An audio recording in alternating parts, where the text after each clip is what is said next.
Bismillahirrahmanirrahim. Kali ini kembali saya akan membacakan sebagian dari isi modul Panduan Pengembangan Proyek Penguatan Profil Pelajar Pancasila. Kemarin kita sudah sampai kepada manfaat P5 dan sekarang kita akan melanjutkannya dengan menyiapkan ekosistem satuan pendidikan. Pertama-tama saya akan membacakan dulu pengertian ekosistem menurut KBBI. Buat emak-emak yang penasaran seperti apa KBBI saya, sebetulnya KBBI saya tidak secantik yang emak-emak bayangkan. Ini KBBI-nya saya punya dari tahun 2015 dan sudah pernah kebanjiran 2 kali. Ini sekarang sudah tidak bisa lagi menggunakan cover. Covernya sudah saya perbaiki 1 kali dan sekarang sudah tidak bisa digunakan lagi. Dan ini membuktikan bahwa cinta belajar itu tidak bergantung kepada media yang bagus, tidak bergantung kepada lingkungan yang kondusif. Kalau tuntutan belajarnya sudah dari hati, anak-anak kita akan belajar dalam situasi dan kondisi apapun. Keren ya, Mak? Ekosistem. Pengertian yang pertama, ekosistem adalah keanekaragaman suatu komunitas dan lingkungannya yang berfungsi sebagai satu satuan ekologi dalam alam. Sebagai suatu satuan ekologi dalam alam. Kemudian pengertian yang kedua, komunitas organik yang terdiri dari tumbuhan dan hewan bersama habitatnya. Manusia tidak ikut. Dan yang ketiga adalah keadaan khusus tempat komunitas suatu organisme hidup dan komponen organisme tidak hidup dari suatu lingkungan yang saling berinteraksi. Nah, kalau ini sudah termasuk manusianya, karena organisme hidup dan organisme tidak hidup, begitu ya. Sekarang bagaimana ekosistem satuan pendidikan? Mari kita lihat. Dulu waktu kita kecil mungkin mendengar kata ekosistem itu hanya pada pelajaran IPA ya, Mak ya. Buat emak-emak yang seangkatan, boleh komen di bawah. Menyiapkan ekosistem satuan pendidikan. Budaya satuan pendidikan seperti apa yang perlu dipersiapkan untuk pelaksanaan proyek? Apa saja peran anggota komunitas satuan pendidikan? Begitu pertanyaannya. Jadi sekarang kita akan mulai langsung kepada pembahasan A. Budaya satuan pendidikan yang mendukung pelaksanaan proyek penguatan profil pelajar Pancasila. 1. Berpikiran terbuka. Berpikiran, jadi fikir itu diserap dari bahasa Arab, harusnya memang menggunakan huruf F, tapi yang dibakukan di dalam bahasa Indonesia itu menggunakan huruf P. Berpikir, jadi berpikir. Kalau dari huruf Arabnya itu menggunakan F dan Q sebetulnya kalau diserap secara utuh. Tapi yang baku berpikiran untuk bahasa Indonesia. Saya membacakannya berpikir mungkin karena selalu terpengaruh makharijul huruf. Yang penting kita tahu kalau yang bakunya itu adalah berpikir. Berpikir yang bakunya pakai P, menggunakan P. 1. Berpikir. Tuh kan berpikir lagi. Huyos nyabunya sesuai makhrajul huruf. Pertama, berpikir terbuka. Pembelajaran yang inovatif seringkali terhambat oleh adanya budaya kontraproduktif seperti tidak senang menerima masukan atau menutup wawasan terhadap berbagai bentuk perbedaan. Budaya negatif tersebut tidak akan mendukung terselenggaranya kegiatan proyek penguatan profil pelajar Pancasila yang efektif dan berdampak. Jadi di sini karena proyek itu melibatkan berbagai pemangku kepentingan pendidikan, memang setiap komponen pemangku kepentingan itu harus terbuka terhadap hal-hal baru. Jadi harus terbuka terhadap inovasi begitu ya. Termasuk kalau ada saran dan kritik dari pihak-pihak tertentu. Misalnya sesama rekan guru yang saling mengoreksi, atau misalnya pimpinan yang mendapat masukan dari bawahannya, atau misalnya guru kelas, guru bidang studi yang mendapat masukan dari para orang tua. itu betul-betul harus sampai menemukan satu titik temu terbaik yang membuat semua orang bisa menerima dengan lapang dada. Oleh karenanya, satuan pendidikan diharapkan dapat menghidupkan budaya senang menerima masukan. Tuh kan, betul. Terbuka terhadap perbedaan serta berkomitmen terhadap setiap upaya perbaikan untuk perubahan ke arah yang lebih baik. Komitmen itu kuncinya. Jadi apapun perbedaannya, kalau sudah dikomunikasikan dengan baik, kita akan mencapai satu kesepakatan yang kemudian menjadi sebuah komitmen yang bisa dilaksanakan bersama-sama, yang dapat didukung oleh semua pihak-pihak yang terkait di dalam pembelajaran. Bu Asih banget begitu ya. Yang kedua, senang mempelajari hal baru. Pada dasarnya perkembangan setiap individu sebagai seorang pembelajar, sebagai seorang pembelajar akan terhenti jika ia tidak lagi senang mempelajari hal baru. Saya sempat berada di fase yang saya lebih senang mempelajari konsep dasar Calistung, kemudian mengajarkannya hanya untuk anak-anak usia 7-9 tahun, dan akan memperdalam itu semua sampai sedalam-dalamnya, sampai seluas-luasnya, dan saya tidak akan mempelajari hal-hal yang lain karena itu tidak menyenangkan ya. Saya sempat mengalami hal itu. Oleh karenanya, kemampuan memelihara rasa ingin tahu dan menemukan kepuasan saat menemukan hal baru adalah bagian dari budaya yang perlu dihidupkan di lingkungan satuan pendidikan. Walaupun saya sebetulnya senang juga belajar materi-materi kelas atas, jadi untuk fase B, fase C, kalau belajar untuk diri saya sendiri, saya itu rajin. Materi kelas 4, materi kelas 5, materi kelas 6, selalu saya pelajari kalau ada buku baru, kalau ada sumber-sumber baru, kalau saya memiliki referensi yang lain saya pelajari. Kalau untuk kelas 1, 2, 3, karena kelas 3 itu saya pernah mengajar juga di kelas 3, sedikitnya memang sudah lebih dulu mempelajari begitu.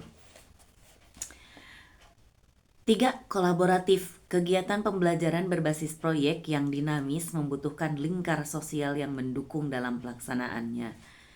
Dalam hal ini, budaya kolaboratif menjadi hal terpenting untuk dibangun dibandingkan dengan budaya kompetitif. Jadi kalau dulu mungkin anak-anak harus berlomba untuk mendapatkan peringkat 1, kemudian harus bersaing dengan teman-temannya untuk mendapatkan nilai yang bagus. Kalau sekarang itu kolaborasi itu jauh lebih penting. Jadi kegiatan bersosial di sekolah, kemudian kerjasama, kerja tim, itu yang lebih dibangun dibandingkan saling mengatasi, itu sudah ditinggalkan. Walaupun begitu, guru-guru memang tetap harus memotivasi bagaimana anak-anak harus tetap kompetitif di dalam kelas. Tetapi mungkin di sini, tetapi di dalam kompetisi itu yang lebih ditekankan adalah bagaimana nanti anak-anak yang juaranya itu tidak merendahkan anak-anak yang kalah, dan yang kalahnya juga tidak patah semangat. Kemudian mereka betul-betul saling menerima. Ya sudah, kamu juaranya, saya tidak juara. Ya sudah, saya juaranya, kamu pada kesempatan yang akan datang menjadi juara juga. Sehingga kualitas-kualitas putra-putri kita itu memang setara dari segi mental, spiritual, kemudian sosial dan lain sebagainya. Kalau secara kognitif pasti itu ada hierarkinya ya. Ada anak-anak yang lebih cepat memahami, ada anak-anak yang kurang memahami, lambat memahami, ada juga yang super cepat, yang gurunya saja kalimatnya belum selesai, menjelaskannya belum tuntas, anak-anak itu sudah mengerti. Ada juga yang seperti itu. Bagaimana peran peserta didik, pendidik, dan lingkungan satuan pendidikan dalam pelaksanaan proyek penguatan profil pelajar Pancasila? Pembelajaran berbasis proyek akan terlaksana secara optimal apabila peserta didik, pendidik, dan lingkungan satuan pendidikan sebagai komponen utama pembelajaran dapat saling mengoptimalkan perannya. Peran peserta didik berperan sebagai subjek pembelajaran yang diharapkan dapat terlibat aktif mengikuti seluruh rangkaian kegiatan. Pendidik berperan sebagai fasilitator pembelajaran yang diharapkan dapat membantu peserta didik mengoptimalkan proses belajarnya. Sementara satuan pendidikan berperan sebagai pendukung terselenggaranya kegiatan yang diharapkan dapat mensponsori penyediaan fasilitas dan lingkungan belajar yang kondusif. Begitu. Di sini berikutnya ada peran pemangku kepentingan dalam pelaksanaan pembelajaran berbasis proyek. Nah, untuk yang sebelumnya di sini diharapkan satuan pendidikan, dalam hal ini sekolah ya. Kalau satuan pendidikan berarti sekolah, dapat mensponsori penyediaan fasilitas. Artinya kalau misalnya guru menemukan karakteristik peserta didik yang berbeda-beda, karena sekarang pembelajarannya juga berdiferensiasi, artinya anak harus difasilitasi sesuai dengan gaya belajar masing-masing. Anak yang visual bagaimana fasilitasnya, anak-anak yang punya kecenderungan lebih gaya belajarnya lebih audio visual dan lain sebagainya, kinestetik. Kalau misalnya ada kekhasan apa ya, bagaimana ya? Ada kekhasan dari setiap anak-anak yang harus difasilitasi itu, guru harus mengakomodasi kekhasannya, kemudian menyampaikan kepada pihak sekolah media apa yang cocok untuk masing-masing anak, kemudian alat peraga apa yang memungkinkan, kemudian sarana-sarana pendukung lain di dalam pembelajaran. Nanti sekolah akan memasukkannya ke dalam anggaran dan secara bertahap akan memberikan pelayanan-pelayanan pendidikan yang sesuai dengan kebutuhan kelas masing-masing. Begitu. Jadi kalau dulu sekolah menyediakan ini kemudian digunakan. Kalau sekarang boleh berangkat dari bawah, guru dulu yang mengakomodasi berbagai macam keperluan pembelajaran, baru mengajukan kepada pihak sekolah, dan dari sekolah itu diinventarisasi apa saja yang perlu disegerakan dan apa yang bisa ditunda, apa yang bisa untuk anggaran berikutnya, begitu ya. Jadi untuk emak-emak yang sekolahnya masih dalam tahap berkembang, mohon bersabar, itu sekolahnya sedang mencicil sedikit demi sedikit. Yang pertama adalah peran kepala satuan pendidikan. Peran kepala satuan pendidikan yang pertama adalah membentuk tim proyek yang turut merencanakan proyek. Membentuk tim proyek dan turut merencanakan proyek. Jadi guru dan dewan guru termasuk nanti di dalamnya ada masyarakat atau komite sekolah, itu akan bersama-sama membentuk tim proyek yang dipimpin oleh kepala satuan pendidikan atau kepala sekolah. B. Mengawasi, jadi B. Yang kedua ya B. Mengawasi jalannya proyek dan melakukan pengelolaan sumber daya satuan pendidikan secara transparan dan akuntabel. Jalannya proyek untuk setiap kelas itu biasanya sekitar ada yang 3 minggu, ada yang 2 bulan begitu ya. Dan itu tetap dipantau oleh ibu atau bapak kepala satuan pendidikan.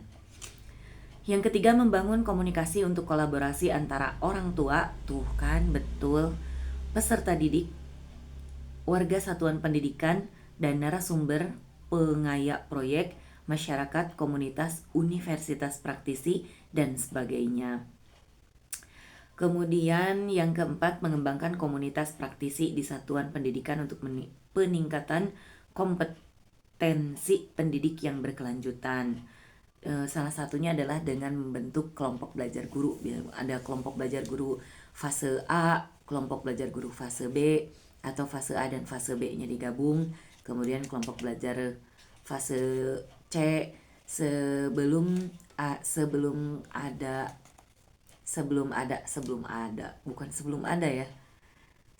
kelompok belajarnya itu di KKG, ada kelompok kerja guru yang biasanya dalam satu gugus atau antar gugus di dalam sekolah sendiri, terutama kalau yang rombelnya banyak, ada kelas 1A, 1B, 1C, kemudian 2A, 2B, 2C, dan seterusnya.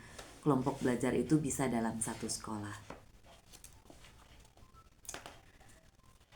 Kemudian yang kelima, membangun coaching secara berkala bagi pendidik. Tebih-tebih karena periodik. Yang keenam, merencanakan, melaksanakan, merefleksikan, dan mengevaluasi pengembangan proyek dan asesmen yang berpusat kepada peserta didik. Berikutnya, peran pendidik. Yang pertama, perencana proyek, melakukan perencanaan proyek, penentuan alur kegiatan, strategi pelaksanaan, dan penilaian proyek. Jadi kalau untuk perencanaan proyek secara umum itu ditentukan oleh seluruh warga satuan pendidikan, dipimpin oleh kepala satuan pendidikan. Kalau untuk perencanaan proyek per kelas itu dirinci oleh guru kelasnya masing-masing. Yang kedua. Iya, B. Tadi yang pertama itu A, perencana proyek. Kemudian yang kedua, fasilitator, yaitu memfasilitasi peserta didik dalam menjalankan proyek yang sesuai dengan minatnya, dengan pilihan cara belajarnya, dan produk belajar yang sesuai dengan preferensi peserta didik. Jadi proyek itu dalam satu kelas bisa jadi proyek setiap kelompok itu berbeda sesuai dengan karakteristik anggota kelompok masing-masing. Yang ketiga, pendamping, yaitu untuk membimbing peserta didik dalam menjalankan proyek, menemukan isu yang relevan, mengarahkan peserta didik dalam merencanakan aksi yang berkelanjutan. Kemudian yang D, yang keempat, narasumber, menyediakan informasi, pengetahuan, dan keterampilan yang dibutuhkan oleh peserta didik dalam melaksanakan proyek.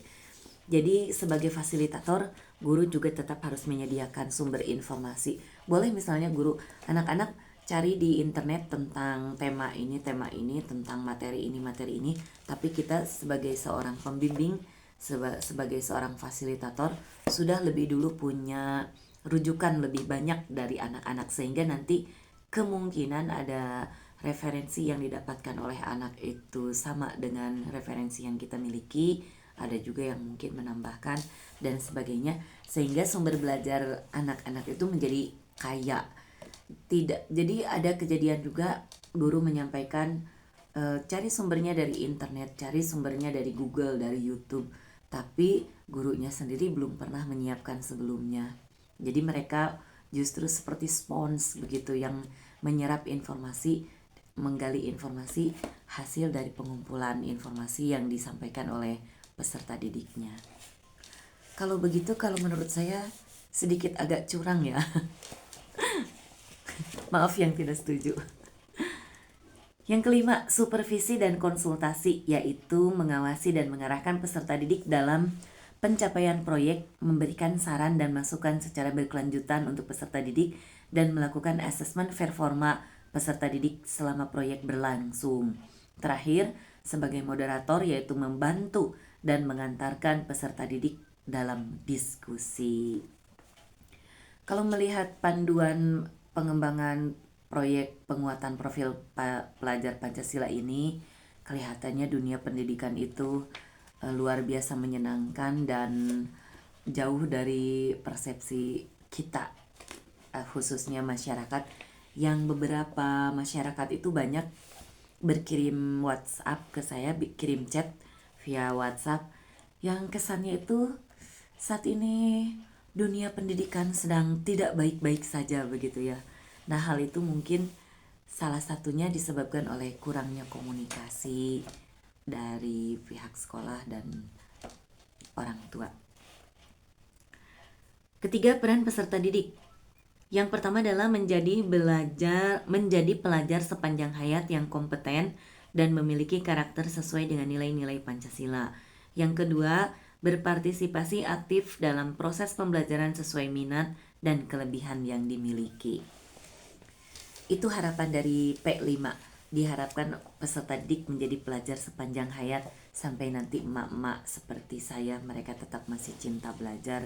Apapun yang ingin dipelajarinya, ya sesuatu yang baru selalu berkembang tanpa mengenal keterbatasan sarana, prasarana, kemudian pertambahan usia dan lain sebagainya ya. Keempat, Dinas Pendidikan Provinsi, Kabupaten atau Kota. Yang pertama, perannya adalah untuk memastikan satuan pendidikan memiliki sumber daya dan sarana prasarana yang cukup memadai untuk pelaksanaan pembelajaran paradigma baru, khususnya proyek penguatan profil pelajar Pancasila. Yang kedua, memberikan dukungan untuk peningkatan kapasitas pendidik dan tenaga kependidikan sesuai dengan kebutuhan dan secara berkelanjutan. Yang ketiga, memastikan hasil asesmen dipergunakan sebagai umpan balik dalam pelaksanaan proyek. Yang keempat, memastikan keterlibatan dan sinergi antar pemangku kepentingan berjalan dengan baik untuk mendukung proyek. Kalau sinergi ini sudah kaca pangan Bu Asih sekali ya. Jadi memang pendidikan itu adalah kerjasama yang sinergi, buah dari kerjasama yang sinergi antar pemangku kepentingan. Kalau dulu saya sering kerjasama orang tua, guru, dan anak-anak itu harus sinergi. Kalau sekarang bahasanya sudah antar pemangku kepentingan. Jadi sudah sedikit lebih keren dibandingkan apa yang sering saya sosialisasikan sebelumnya. Dibandingkan dengan apa yang sering saya sosialisasikan sebelumnya. Tas bentes saya namanya. Yang terakhir, mengawasi apakah proyek sudah berjalan sesuai dengan yang diharapkan, begitu. Jadi pendidikan ini karena betul-betul sesuai dengan tujuan pendidikan nasional, maka kontrolnya pun sangat ketat dari pihak Dinas Pendidikan Provinsi atau Kabupaten Kota. Itu intensif memantau perkembangan setiap satuan pendidikan, begitu ya. Sehingga emak-emak tidak perlu khawatir untuk kualitas pendidikan putra-putrinya di masa depan akan seperti apa.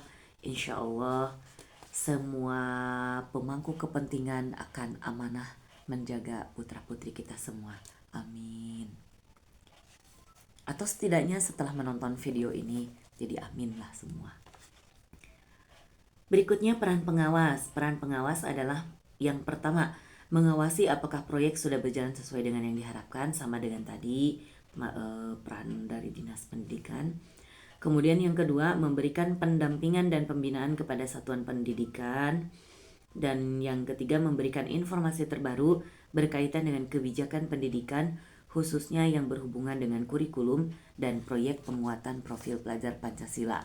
Jadi kalau kemarin saya membacakan beberapa surat keputusan yang juga sudah ada revisinya, itu setiap ada keputusan baru, ada perundang-undangan baru, ada ralat-ralat baru, atau ada undang-undang yang diganti, yang ditambahkan, itu Bapak, Ibu, Kepala Pengawas, para pengawas semuanya akan selalu siaga mengkomunikasikannya kepada kami semua sebagai tenaga pendidik dan kependidikan di dalam satuan pendidikan, begitu ya. Walaupun mungkin ujung-ujungnya tidak dibaca juga, kalau diberikan soft file tidak dicetak, kalau sudah dicetak juga tidak dibaca, dan itu saya banget. Yang terakhir, memberikan solusi alternatif ketika satuan pendidikan mengalami kendala dalam menjalankan proyek. Karena Bapak pengawas ini kan dari satu sekolah ke sekolah lain, kemudian dari sekolah saya ke sekolah yang lain juga. Itu biasanya ada temuan-temuan yang berhasil di sekolah lain disampaikan juga kepada sekolah saya, yang mungkin itu bisa menjadi referensi untuk pengembangan program-program yang ada di sekolah kami, begitu ya. Yang keenam itu komite satuan pendidikan. Perannya adalah untuk memberikan pengawasan dan dukungan terkait pelaksanaan proyek di satuan pendidikan. Untuk emak-emak ini nanti yang ditunjuk atau dipilih sebagai koordinator kelas itu jangan pupurungkutan abdi alim gitu. Karena memang budaya komite sekolah sekarang harus mulai dikondusifkan lagi. Kalau sebelumnya mungkin hanya ada satu ketua komite yang hanya mengetahui tentang pengelolaan dana bantuan operasional, dana bantuan operasional yang hanya mengetahui pengelolaan dana bantuan operasional sekolah, kemudian menandatangani dokumen-dokumen terkait dana bantuan operasional sekolah tersebut. Kalau sekarang komite harus betul-betul bersinergi untuk program-program pembelajarannya sekaligus dibantu oleh beberapa koordinator dari setiap kelas. Ada timnya nanti untuk komite sekolah. Kemudian komite sekolah juga memiliki organisasi khusus dari ketua, bendahara, sekretaris yang di bawahnya beranggotakan para koordinator kelas.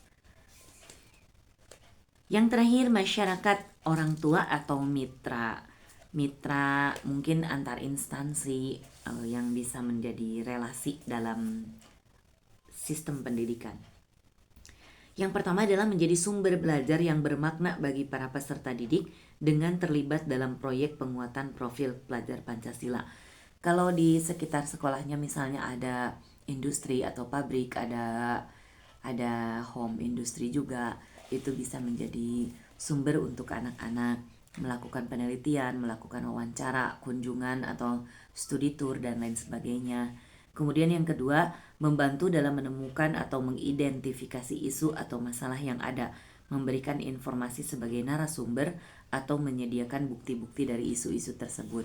Nah, bisa juga ini kita mengundang tokoh-tokoh untuk berpartisipasi, memberikan hal-hal baru kepada sekolah. Selanjutnya, bagian C ini memberikan penguatan kapasitas tim proyek.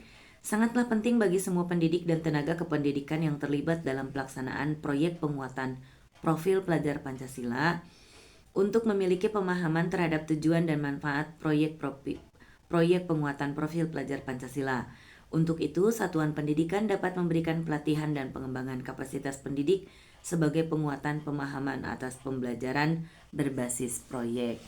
Jadi nanti mak-mak jangan heran kalau sedikit-sedikit gurunya PPG, misalnya gurunya BIMTEK, gurunya itu selalu ada perwakilan, atau gurunya Zoom meeting, atau gurunya webinar, gurunya seminar dan lain sebagainya.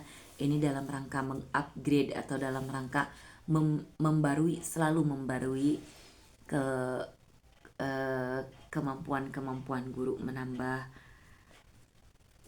kapasitas atau pemahaman baru untuk mencapai tujuan yang diharapkan dari pembelajaran berbasis proyek.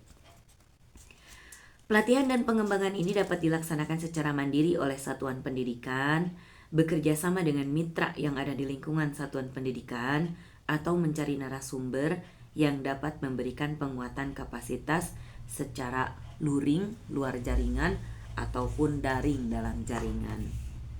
Ini sudah seperti tadi yang saya sampaikan. Jadi kalau pengembangan profesinya itu intern di dalam kelas, di dalam satu satuan pendidikan, bisa menjadikan salah seorang guru yang sudah lebih dulu belajar, misalnya untuk berbagi temuan-temuan baru kepada rekan-rekan kerjanya. Atau bisa juga dari kepala sekolah, kalau ada kepala sekolahnya yang sudah lebih dahulu mengikuti BIMTEK, mengikuti seminar, itu dibagikan kepada guru-guru, kepada kami semua, begitu ya. Pelatihan ini dapat pula dilakukan berseri dan sebaiknya dilaksanakan secara berkelanjutan sesuai dengan kebutuhan belajar pendidik. Jadi kebutuhan belajar itu tidak hanya kebutuhan belajar peserta didik, tetapi juga kebutuhan belajar pendidiknya.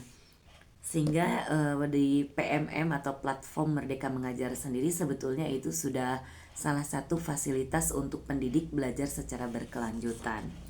Jadi sekali lagi untuk yang belum membuka, bukalah PMM-nya, buka saja, tidak perlu dipelajari.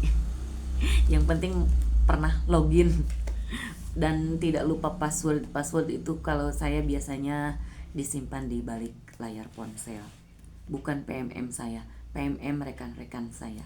Jadi saya simpan di belakang tablet. Ini passwordnya, ini passwordnya, ini passwordnya, supaya nanti mudah untuk belajar. Di sini ada pelatihan dasar, pelatihan lanjutan, kemudian juga pelatihan dasar untuk pengembangan proyek itu ada pembelajaran berbasis proyek, strategi asesmen dan penilaian, kemudian strategi bertanya, strategi pendampingan, strategi refleksi, Ini untuk emak-emak terlalu pusing kalau belajar ini ya, jadi saya bacakan garis besarnya saja. Tapi untuk guru-guru ini boleh dipelajari dengan seksama karena ini akan sangat bermanfaat sekali, apalagi jika ibu-ibu nanti menghadapi PPG. Ini salah satu referensi yang akan memperkaya bahan untuk ibu-ibu menyusun administrasi pembelajaran. Ada pelatihan lanjutan yaitu manajemen kelas, tim teaching atau mengajar kolaboratif, proses pelibatan mitra dalam ekosistem belajar, proses desain proyek, kemudian diferensiasi belajar. Nah, ini sedikit tentang diferensiasi belajar, yaitu memahami tahap perkembangan belajar peserta didik. Jadi sekali lagi, memahami perkembangan belajar peserta didik itu penting. Mata kuliah favorit saya perkembangan peserta didik. Jadi saya sangat bersungguh-sungguh ketika belajar mata kuliah perkembangan peserta didik. Mengidentifikasi preferensi, preferensi, cara belajar dan minat peserta didik. Kemudian pembagian kelompok belajar. Ini guru harus selalu membagi kelompok belajar untuk pembelajaran berdiferensiasi. Nah, selesai itu untuk membentuk ekosistem pendidikan, membentuk ekosistem satuan pendidikan. Ini dari halaman 12 sampai halaman 19, menyiapkan ekosistem satuan pendidikan. Simpulnya dari menyiapkan ekosistem satuan pendidikan ini adalah membangun budaya sekolah yang terjadi hubungan timbal balik antar pemangku kepentingan di dalam pendidikan. Guru dengan kepala sekolah dengan guru dengan orang tua peserta didik dengan guru, kemudian guru dengan peserta didik dengan guru. Kemudian dalam satu ekosistem itu semuanya membentuk satu keluarga baru yang betul-betul keluarga pendidikan begitu ya. Sehingga kurikulum Merdeka ini menjadi kurikulum milik kita bersama, bukan hanya milik pihak sekolah begitu ya. Merdeka ibu-ibu. Untuk ibu-ibu yang mungkin masih merasa banyak direpotkan dengan program-program sekolah, itu berarti belum tersentuh rasa merdeka belajarnya. Di masa depan ini akan menjadi PR juga bagi pihak sekolah, bagaimana caranya menyentuh hati emak-emak itu supaya emak-emak merasa pendidikan itu memang baik-baik saja. Kemudian ini memang masanya pendidikan untuk seperti ini. Harus mulai menerima berbagai macam pembaruan dari pengelolaan pendidikan. Untuk selanjutnya, ini durasinya kita sudah setengah jam. Mendesain proyek yang pertama dimulai dari bagaimana tahapan pelaksanaan proyek, kemudian bagaimana proses pelaksanaannya. Perencanaan proyek ini dimulai dari merancang alokasi waktu dan dimensi profil pelajar Pancasila. Jadi sekali lagi saya tegaskan kepada emak-emak yang setia mengikuti media sosial saya, proyek profil pelajar Pancasila ini bukan sesuatu hal yang tiba-tiba. Jadi pihak sekolah betul-betul merencanakan dari awal semester 1 tentunya ya. Merancang alokasi waktu dan dimensi profil pelajar Pancasila, dimulai dari membentuk timnya, kemudian mengidentifikasi tingkat kesiapan satuan pendidikan. Ini juga terkait dengan KOSP-nya, ada yang tahap awal, tahap lanjut, tahap berkembang. Itu ada juga di PMM yang guru-guru memang harus mempelajari modul itu, bukan hanya kepala sekolah. Meskipun isinya membahas KOSP, kurikulum operasional satuan pendidikan, tapi guru-guru harus tahu juga isi dari semua modul tersebut. Kemudian pemilihan tema umum, kemudian penentuan topik spesifik, kemudian merancang modul proyek.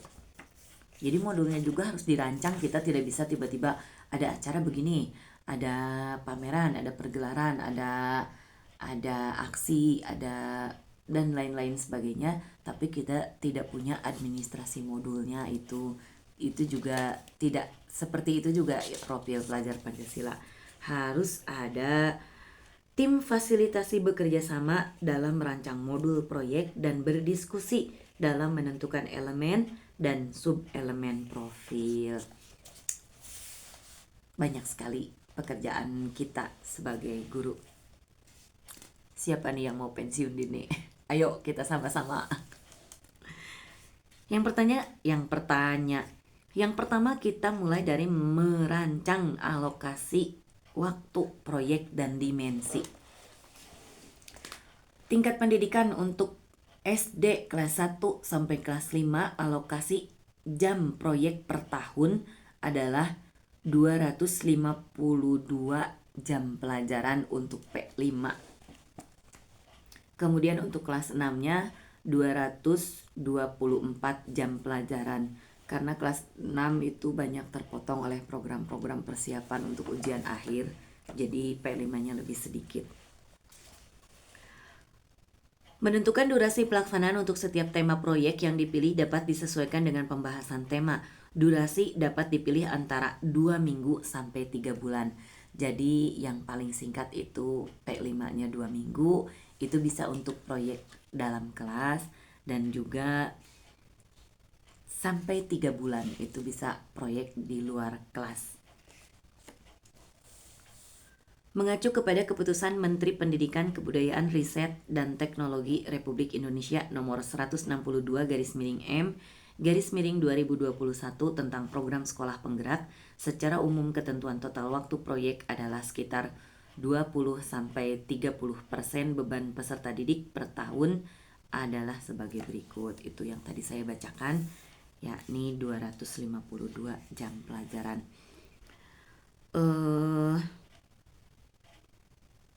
Di dalam pelaksanaannya ini kok kesannya terlalu banyak dalam setahun 252 jam pelajaran, tapi pada pelaksanaannya guru kelas dapat mengelola materi-materi P5 ini terintegrasi ke dalam pembelajaran sehari-hari, sehingga tidak terlalu banyak jadwal yang ditambahkan di luar jam pelajaran. Kalau ada materi yang bersesuaian dengan materi di dalam kelas, itu dapat diintegrasikan ke dalam pembelajaran, sehingga nanti pembelajarannya kita belajar tematik, belajar IPA, IPS, dan lain sebagainya, itu sudah dapat mengambil beberapa penilaian P5 juga sebagai salah satu upaya untuk mencicil capaian-capaian P5. Kemudian di sini satuan pendidikan diharapkan dapat mengatur jadwal belajar yang membuka ruang untuk kolaborasi mengajar antar pendidik dari mata pelajaran yang berbeda. Tentu saja kalau untuk di SD itu guru kelas dengan guru bidang studi, dan boleh juga lintas kelas begitu, baik dalam satu fase ataupun beda fase. Tahap awal, setiap tema dilakukan dengan jadwal belajar yang beragam per 2-3 kelas. Tahap berkembang, setiap tema dilakukan dengan jadwal belajar yang beragam per 2-3 kelas. Tahap lanjutan, setiap kelas dapat memilih waktu pelaksanaan proyek yang berbeda. Waktu pelaksanaan dapat ditentukan sendiri oleh masing-masing kelas. Jadi P5 ini tidak harus dari kelas 1 sampai kelas 6 P5 semuanya dalam satu hari serentak. Tidak seperti itu. Disesuaikan dengan tema yang dipilih, itu bisa 2 kelas sampai 3 kelas untuk tahap awal, dan untuk tahap lanjutan bisa setiap kelas. Sehingga nanti mungkin setiap kelas itu ada yang studi tour kemana, yang ini studi tournya kemana, yang ini kemana, dan lain sebagainya. Bisa setiap kelas programnya berbeda-beda untuk tahap lanjut. Contoh pilihan waktu pelaksanaan ini tidak untuk emak-emak, ini untuk ibu dan bapak guru. Mengalokasikan 1-2 jam pelajaran di akhir hari khusus untuk mengerjakan proyek.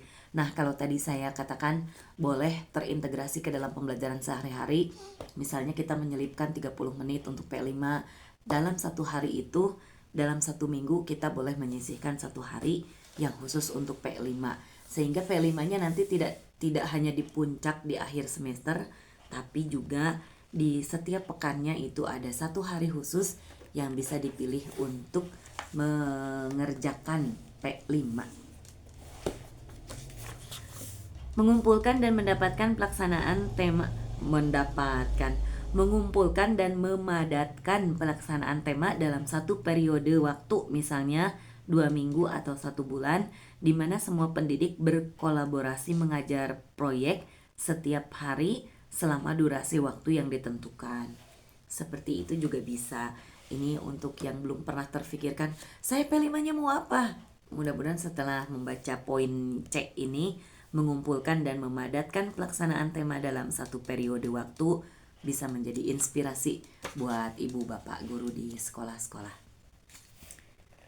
Kemudian menentukan dimensi. Pimpinan satuan pendidikan kemudian menentukan dimensi profil pelajar Pancasila yang akan fokus dikembangkan untuk setiap kelas pada tahun ajaran tersebut. Yang berikutnya, pimpinan satuan pendidikan dapat merujuk pada visi misi satuan pendidikan atau program yang akan dijalankan di tahun ajaran tersebut. Disarankan untuk memilih 2-3 dimensi yang paling relevan untuk proyek. Berikutnya, sebaiknya jumlah dimensi profil pelajar Pancasila yang dikembangkan dalam satu proyek tidak terlalu banyak agar tujuan pencapaian proyek jelas dan terarah. Jadi mau dimensi kreatif misalnya, ya sudah fokus kepada dimensi kreatif. Atau kalau kreatif boleh dengan mandiri ya, mandiri dan kreatif. Tema dan topik spesifik yang nanti akan dipilih dapat menyesuaikan dengan dimensi yang sudah ditentukan oleh pimpinan satuan pendidikan. Apabila pimpinan satuan pendidikan sudah berpengalaman menjalankan kegiatan berbasis proyek, jumlah dimensi yang dipilih dapat ditambah sesuai dengan kesiapan tingkat satuan pendidikan. Berikutnya bagian B itu strategi membentuk tim fasilitasi proyek. Yang pertama, pimpinan satuan pendidikan menentukan seorang koordinator proyek, bisa dari wakil kepala satuan pendidikan atau pendidik yang mempunyai pengalaman mengembangkan dan mengelola proyek. Kemudian yang kedua, apabila mempunyai SDM yang cukup, tentukan seorang koordinator dari masing-masing kelas.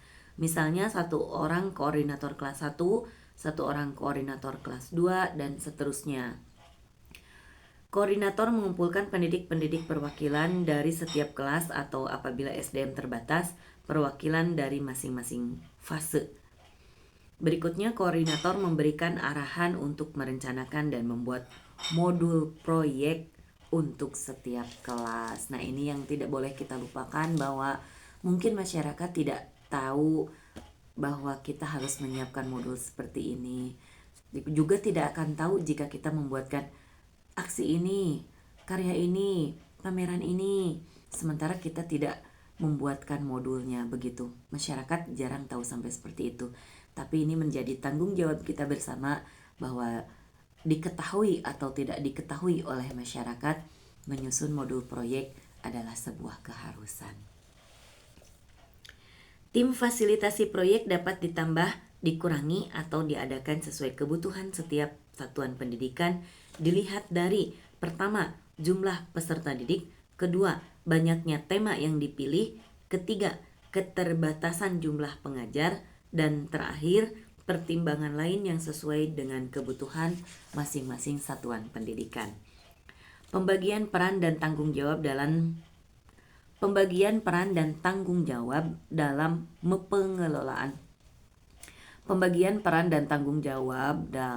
pengelolaan proyek begitu.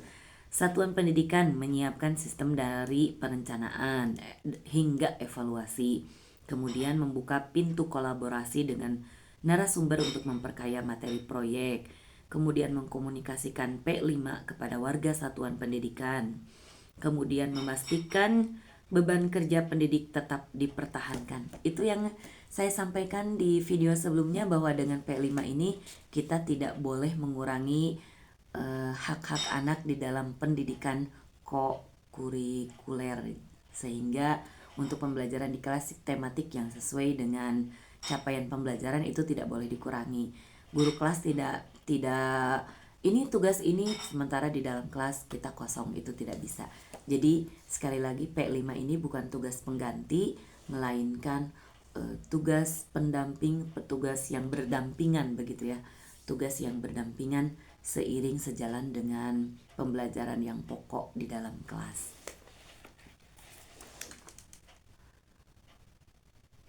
Memastikan beban kerja pendidik tetap dipertahankan, tidak dikurangi, sehingga alokasi satu mata pelajaran terbagi dua, intrakurikuler dan proyek.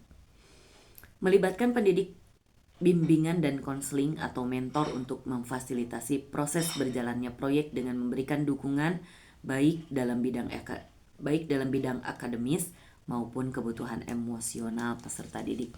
Kebutuhan emosional peserta didik ini sangat penting karena anak-anak harus menikmati setiap proses pembelajaran senikmat-nikmatnya begitu ya. Sampai mereka merasa, sampai tidak menyadari saya sedang belajar.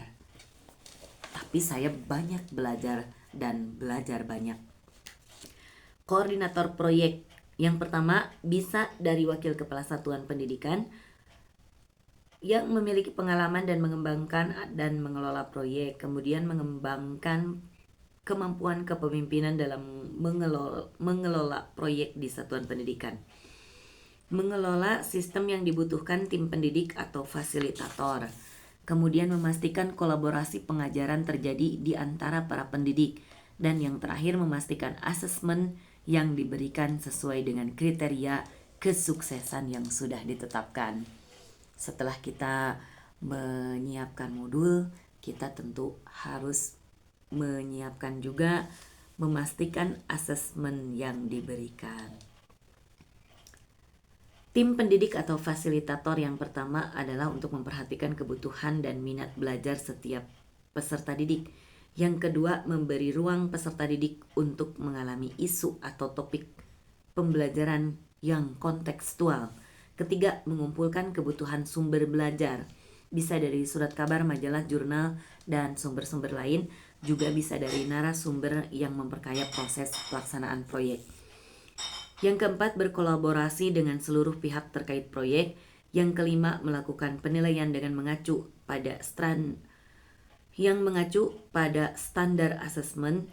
Yang keenam, mengajarkan keterampilan proses inquiry peserta didik. Yang ketujuh, memfasilitasi akses untuk proses riset dan bukti. Melakukan penilaian yang mengacu kepada standar asesmen ini sangat menarik. Saya pernah ada pengalaman sekali, orang tua peserta didik itu bertanya kepada saya, "Bu, kalau guru memberikan soal 4, ini Bu, ini di luar proyek, ini di pembelajaran biasa ya, di dalam aspek kognitif." Jadi orang tua peserta didik ini bertanya kepada saya, "Bu, kalau guru memberikan 4 soal dan anak saya menjawab keliru 1, berapa nilainya?" begitu ya. Kemudian saya bilang, kalau misalnya 1 soal itu bobotnya 25, maka skor maksimalnya adalah 100. Jadi kalau misalnya anak ini salah 1, maka nilainya adalah 75. Kemudian orang tua peserta didik ini memotret hasil penilaian dari guru kelasnya. Kok anak saya nilainya cuma 60 begitu ya. Nah, itu penilaian itu harus hati-hati, jangan sampai seperti itu. Jadi harus betul-betul sesuai dengan standar asesmen. Kalau dulu mungkin orang tua jarang begitu peduli berapa skor perolehan pada setiap lembar kegiatan peserta didik. Kalau sekarang itu ibu-ibu tidak seperti itu ya. Jadi untuk penilaian banyak juga yang sudah memahami kriteria-kriteria penilaian, sehingga mereka akan merasa ada sesuatu yang janggal jika nilainya tidak sedikit mencurigakan begitu ya. Sehingga memang penilaian ini harus selalu senantiasa sesuai dengan standar penilaian. Paling tidak ibu bapak guru dapat mengkomunikasikan jauh-jauh sebelum penilaiannya ditetapkan, kriterianya seperti apa, penilaiannya akan bagaimana, skor maksimalnya berapa, dan nanti skor perolehannya dikelola seperti apa, hasil akhirnya bagaimana, begitu ya. Berikutnya, identifikasi tahapan kesiapan satuan proyek. Ini ada tahap awal, tahap berkembang, tahap lanjutan. Khusus untuk guru-guru tidak akan saya bacakan, boleh dipelajari di PMM masing-masing. Kemudian pemilihan tema umum, ada tahap kesiapan satuan pendidikan, kalender belajar, isu atau topik, dan yang terakhir tema yang belum dilakukan di tahun sebelumnya. Tema-tema dalam proyek penguatan profil pelajar Pancasila. Temanya itu ada 7.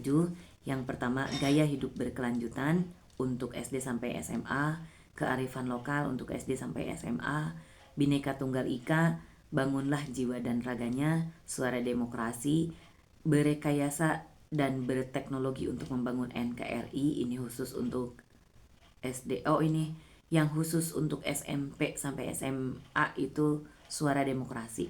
Kemudian kewirausahaan itu bisa SD sampai SMA. Jadi kalau misalnya untuk kemarin kita market day itu dengan tema kearifan lokal, menjual makanan tradisional, itu lebih, kalau misalnya kita tidak mengusung temanya makanan tradisional, lebih cenderung kepada tema kewirausahaan untuk market day. Saya ulang untuk tema P5, ini ada 7. Yang pertama adalah gaya hidup berkelanjutan untuk SD sampai SMA. Yang kedua, kearifan lokal untuk SD sampai SMA. Yang ketiga, Bhinneka Tunggal Ika untuk SD sampai SMA. Yang keempat, bangunlah jiwa dan raganya untuk SMP sampai SMA. Yang kelima, suara demokrasi untuk SMP sampai SMA. Yang keenam, berekayasa dan berteknologi untuk membangun NKRI dari SD sampai SMA. Dan terakhir, kewirausahaan untuk SD sampai SMA. Ada 7. Kalau tadi saya keliru membacakannya, mohon dimaklum ya. Soalnya ini sudah dini hari. Ya, sampai 7 tema umum itu untuk P5. Kita lanjutkan berikutnya nanti ke pembahasan masing-masing tema. Karena keterbatasan waktu dan video yang terlalu lama itu tentu membosankan untuk ditonton. Ini terima kasih atas perhatiannya. Sampai jumpa di video berikutnya tentang pembahasan 7 tema untuk dipilih satuan pendidikan dalam menentukan P5. Dan tentu saja sekali lagi video ini didedikasikan untuk emak-emak yang ingin belajar lebih banyak dan juga untuk guru-guru yang saat ini belum termotivasi untuk banyak belajar dan belajar banyak tentang kurikulum merdeka.